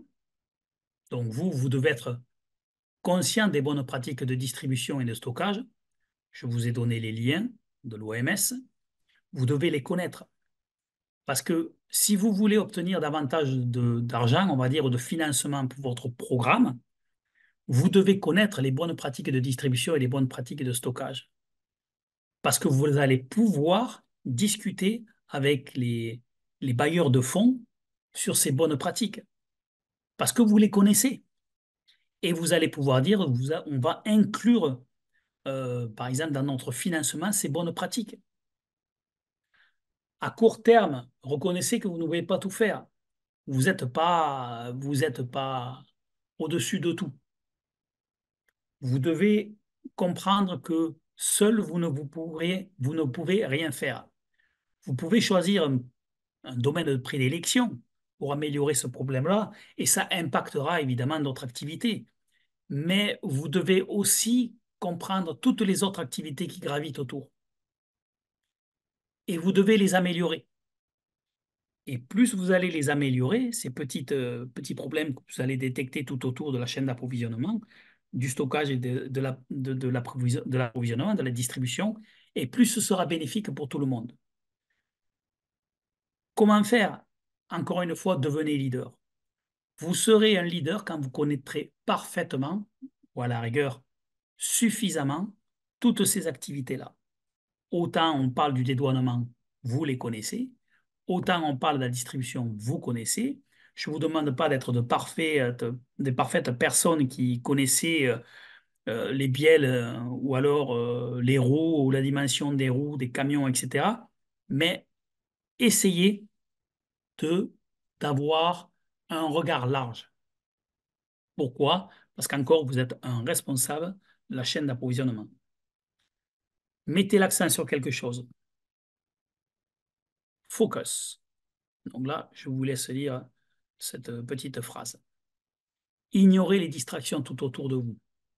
Une personne qui travaille dans la chaîne d'approvisionnement a un esprit en ébullition, tout le temps, complètement.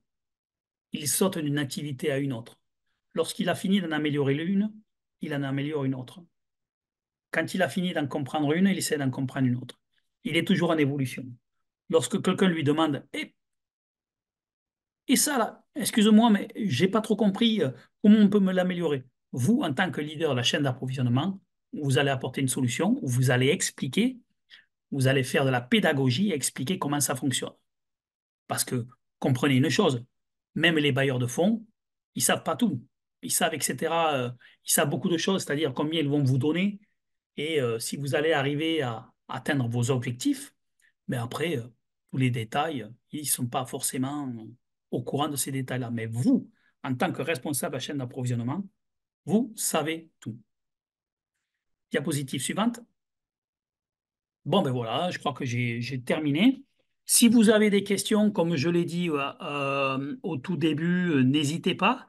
Par contre, si certains d'entre vous veulent partager leur expérience et répondre aux questions que vous allez poser, ne vous gênez pas. C'est Makitou. Et Makitou, je vous entends. Oui, merci beaucoup.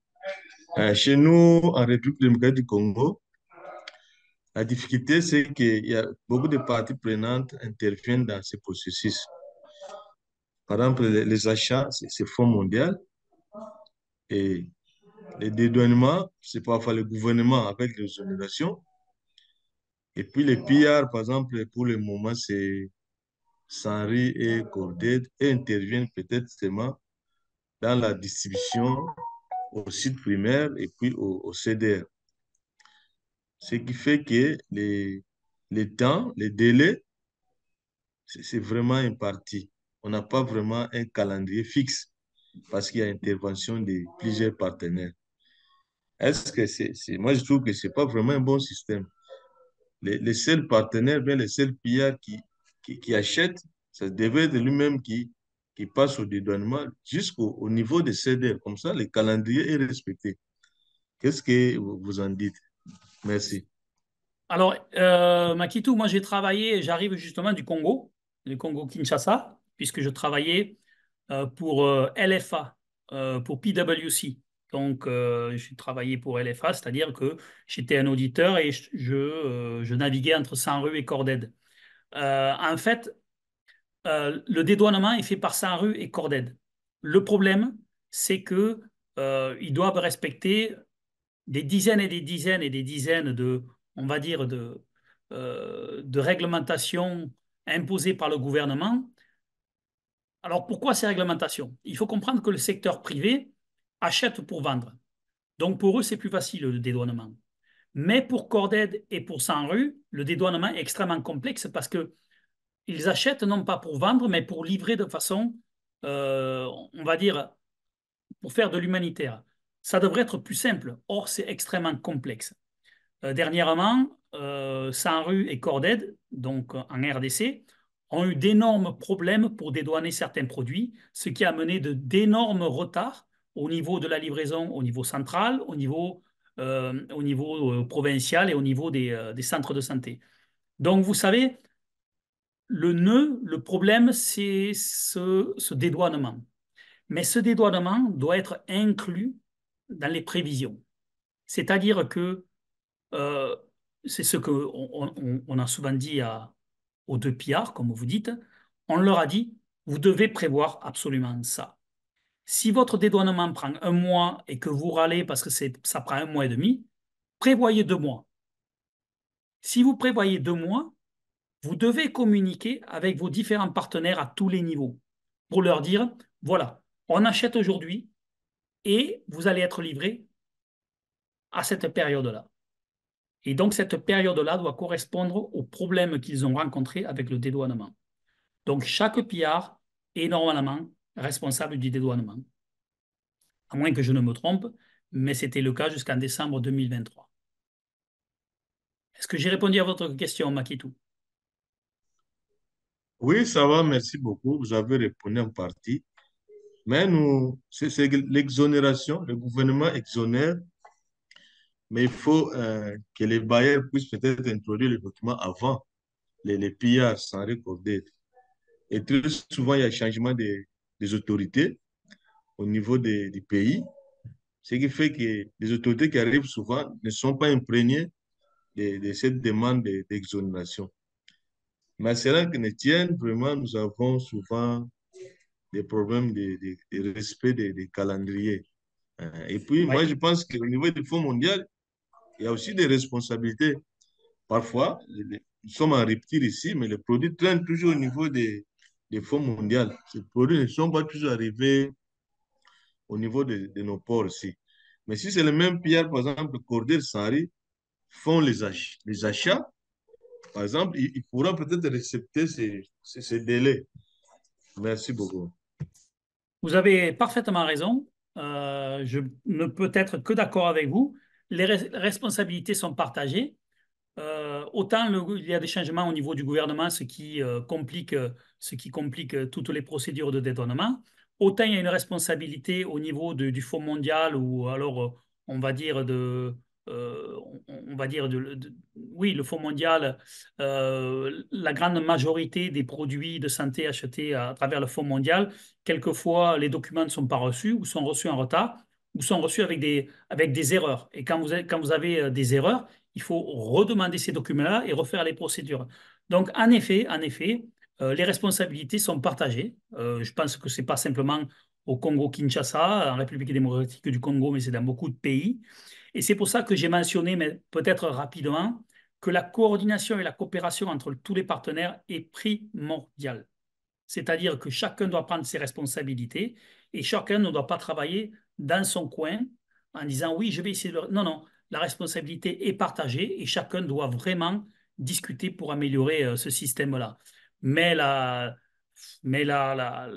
dédouanement, c'est un cauchemar. C'est un cauchemar. Allô, Nicolas, Oui, bonjour. c'est Simplice Daniel, RDC. Ah, d'accord. Bonjour. Je voudrais Bonjour. aborder dans le même sens que Makitou de tout à l'heure. Excusez-moi parce que nous sommes en RDC, nous partageons le même réalité, bien que habitant dans deux provinces différentes. Je vais épingler le problème de la distribution. Alors, vous avez dans votre exposé évoqué des défis. Notamment, je voudrais partager l'expérience de certaines routes en RDC et la fréquence des distributions, surtout avec les fonds mondiaux. Dans les contrats que nous sommes de la CDR, Centrale de distribution, dans les contrats que nous avons signés avec les fonds mondiaux, les distributions sont trimestrielles. Mais il arrive des moments où les routes n'existent plus, surtout en période pluvieuse. Alors, en ce moment-là, nous avons toujours plaidé pour que les livraisons soient annuelles, qu'on livre pour une année. Mais là, les problèmes se posent sur les conditions de stockage au niveau des zones de santé. Donc, les dépôts zonaux ne disposent pas des conditions requises, adéquates pour conserver les stocks d'une année ou de 6 mois. Voilà, je voudrais intervenir à ce niveau-là pour dire la difficulté que nous avons, les défis que nous avons. Il se pose problème lorsqu'il pleut, par exemple, abondamment. Il y a des routes qui sont coupées, il y a des routes qui n'existent plus. Donc, en ce moment-là, les transporteurs a difficile d'atteindre les bureaux centraux. Et donc, et à cause des conditions de conservation, on ne sait pas livrer ou 6 mois. Voilà. Merci, Nicolas. D'accord, ouais, je comprends votre problème. Je pense que dans beaucoup de pays, c'est comme ça. Et le problème, c'est que moi, j'essaye de me battre depuis longtemps pour que les gens, comme vous faites, Simplice, ou comme l'ont fait d'autres personnes avant vous, vous discutez avec moi, on peut discuter des solutions possibles. Ça devrait être fait normalement à votre niveau, avec le niveau central et avec les organisations avec lesquelles vous parlez. C'est-à-dire que le Fonds mondial le sait, tout ça, mais le Fonds mondial ne va pas vous proposer de solution. Ces gens-là, ils vont vous donner de l'argent. D'accord? Et puis après, vous avez dit que vous alliez faire ces programmes-là, faites-les. Donc vous devez discuter avec ceux qui vous font les livraisons. Est-ce que ce sont des prestataires de services privés? Est-ce que, ils sont en relation avec 100 rues, avec des pillards? Si oui, il y a un problème, donc il va falloir remonter le problème et trouver des solutions. Les solutions, elles peuvent être trouvées rapidement en discutant. Si vous ne discutez pas, si vous ne coopérez pas, ne coordonnez pas ces discussions-là, c'est un problème. Vous, en tant que responsable de la chaîne d'approvisionnement, vous devez arriver avec vos données en disant, ben voilà, cette année, il y a eu une rupture de stock de temps. Pourquoi? Parce qu'il a plu. Pourquoi? Parce que vous ne nous avez pas livré. C'est quoi la solution? Ça fait 3 ans que ça se répète, on fait quoi? Donc, vous voyez, du moment que vous avez ces données-là, du moment que vous êtes sûr de pouvoir partager ces données-là avec d'autres personnes, d'accord? Faites-le.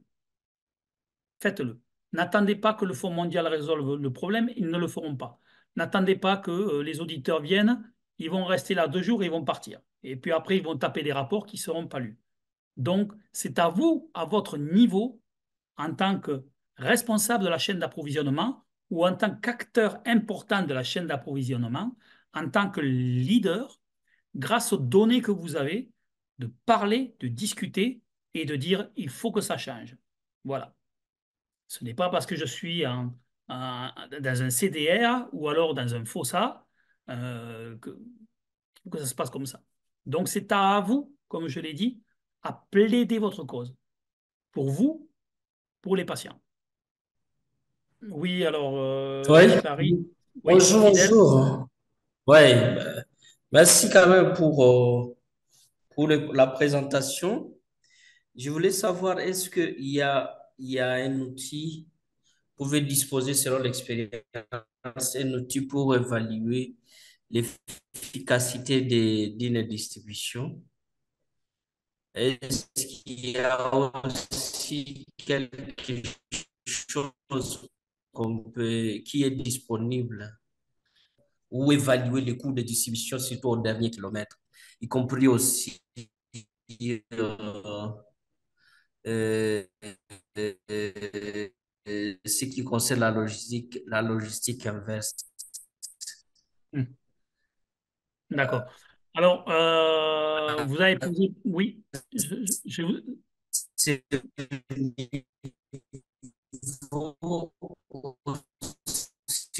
si je voulais demander, est-ce que, bon, généralement, c'est un peu de manière globale, est-ce que, merci. Allô? oui, alors Fidèle, vous êtes coupé là. J'ai pas forcément compris tout ce que vous m'avez demandé.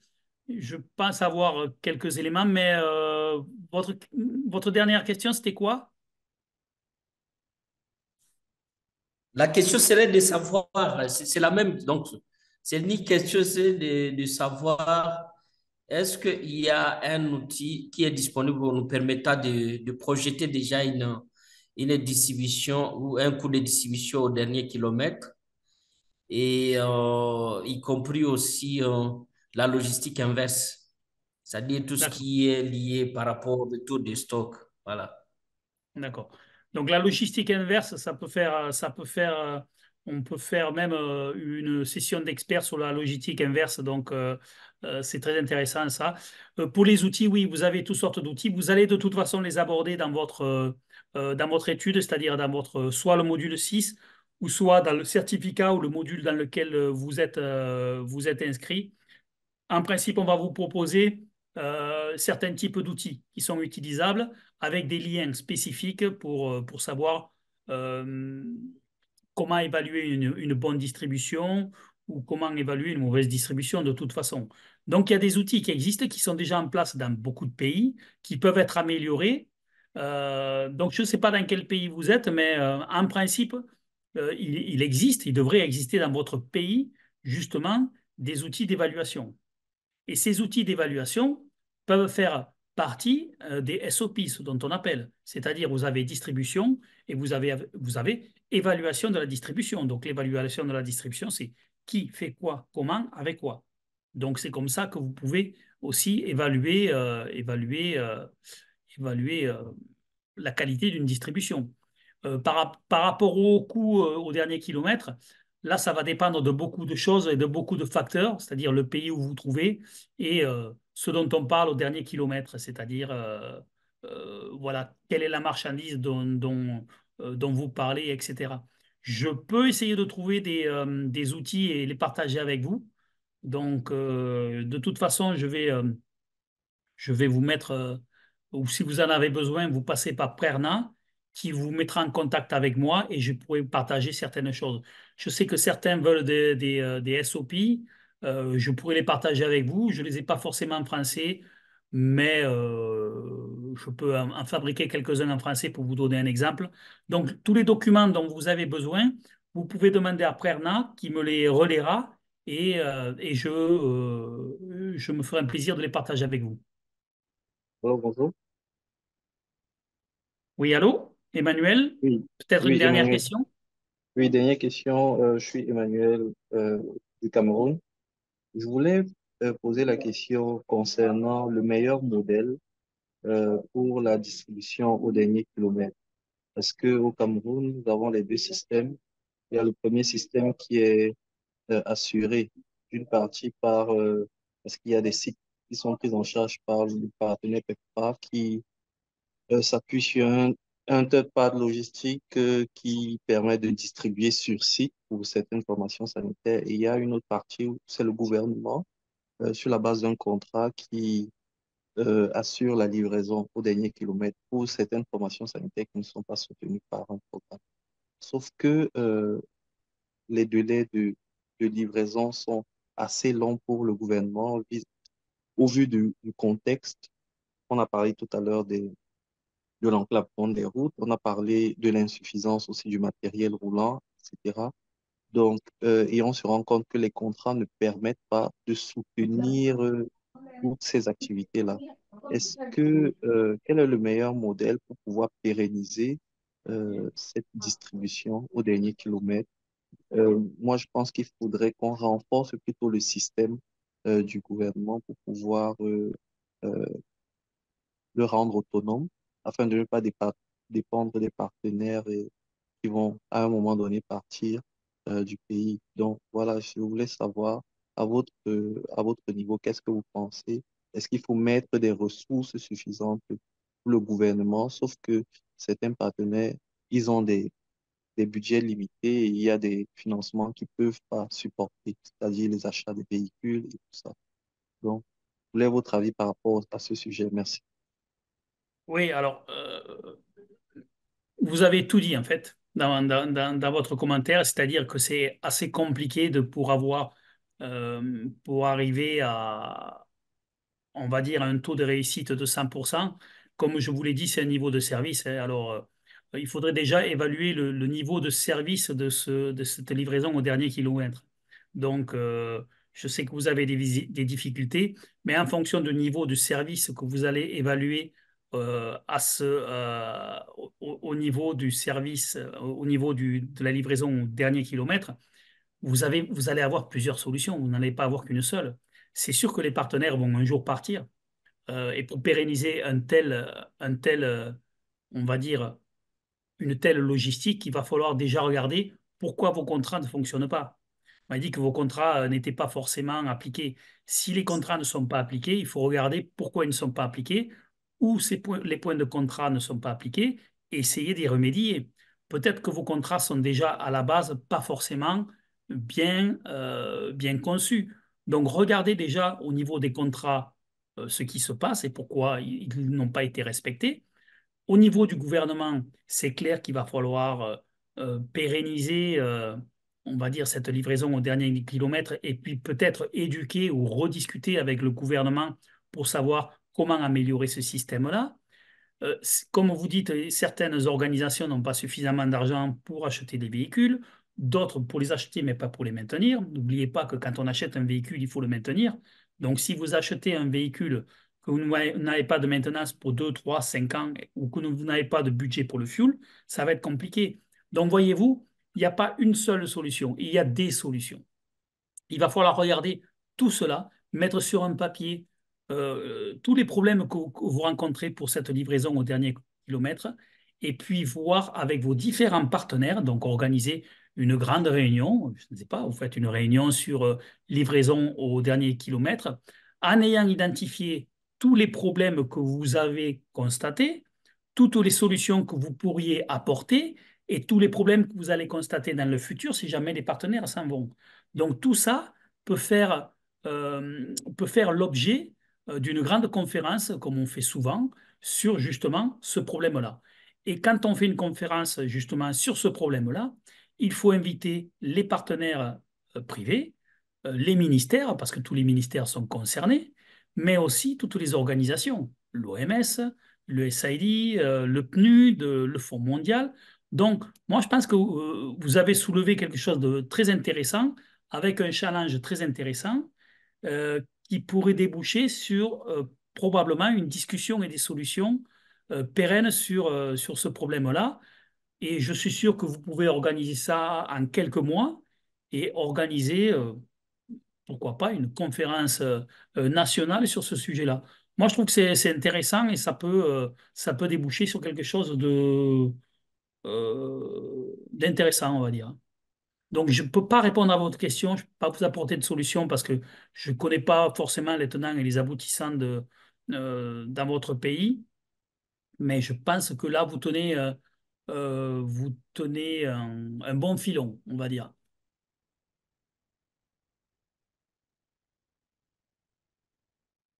Ok, merci. Merci déjà pour votre point de vue. Effectivement, nous, à notre niveau, il faut peut-être que ce n'est pas à notre niveau que ces décisions peuvent être prises. C'est les décideurs qui peuvent, du moins, convoquer ces réunions, plaidoyer aussi avec tous Oui, les mais partis prenants. Emmanuel, n'ayez pas peur d'affronter les décideurs. Les décideurs, s'ils ont les informations, ils pourront décider différemment. Donc, vous, en tant que maillon important de la chaîne d'approvisionnement, et vous avez constaté certaines choses, comme je vous dis, vous devez plaidoyer, faire des plaidoyers en votre faveur. Donc, vous devez convaincre les décideurs. de changer leur approche. Et pour ça, vous devez proposer, comme je vous ai dit, par exemple, une conférence parce que vous avez constaté que certaines choses ne fonctionnent pas, mais peuvent être améliorées.